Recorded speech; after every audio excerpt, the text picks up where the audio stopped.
Olá, mais vale uma lágrima derramada ao lembrar da paixão de Cristo do que jejuns a pão e água a cada semana.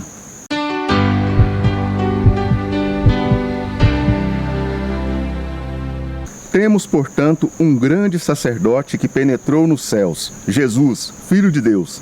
Conservemos firme a nossa fé, porque não temos nele um pontífice incapaz de compadecer das nossas fraquezas. Ao contrário, passou pelas mesmas provações que nós, com exceção do pecado.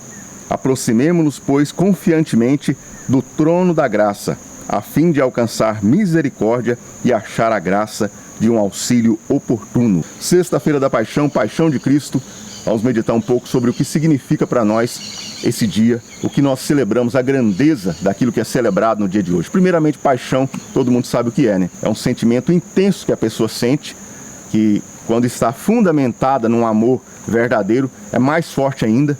Então a pessoa vive aquela paixão e quando não correspondida, a pessoa sofre muito. E Jesus, então, ele sofre e sofre intensamente na sua paixão. Ele sofre por aqueles que não iam aceitá-lo como Senhor e Salvador. Ele sofre porque ele derramaria o seu sangue por cada um de nós, ele morreria na cruz, ele sabia o que iria passar. Então a sexta-feira da paixão é vivenciar esse sofrimento de Cristo por cada um de nós e compreender que isso não pode ser em vão.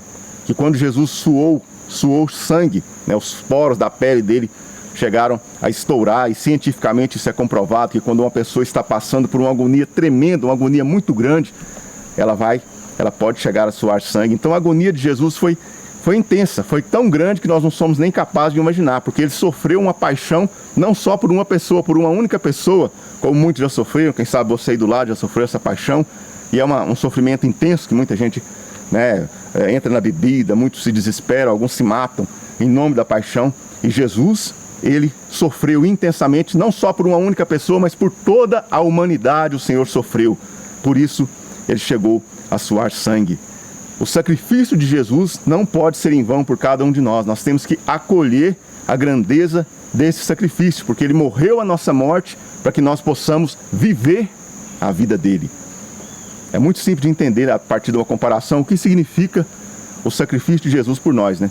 Se você, por exemplo, bater num mendigo na rua, você vai ter um problema com a polícia e tal, mas não vai ser tão grande assim, você tem forma de se defender, era um mendigo e tal. Agora, se você bater no vereador, sua condenação vai ser um pouco mais séria. Se você bater no prefeito, vai complicar um pouco mais. Se você bater no governador, vai ficar pior ainda. Se você, né, bater no presidente, aí vai complicar muito mais ainda. Agora, o nosso pecado, ele ofende diretamente a Deus, o Criador do céu e da terra. Imagina só o tamanho da condenação que nós merecemos pelo nosso pecado. Ninguém poderia pagar pelos seus pecados. Por isso, Jesus, quando ele morre na cruz, quando ele se entrega na sua paixão, ele realizou o sacrifício perfeito.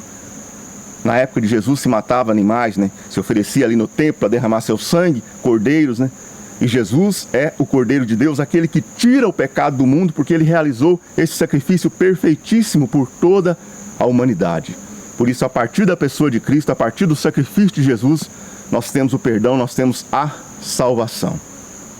Nem todos aceitam isso, nem todos compreendem a grandeza.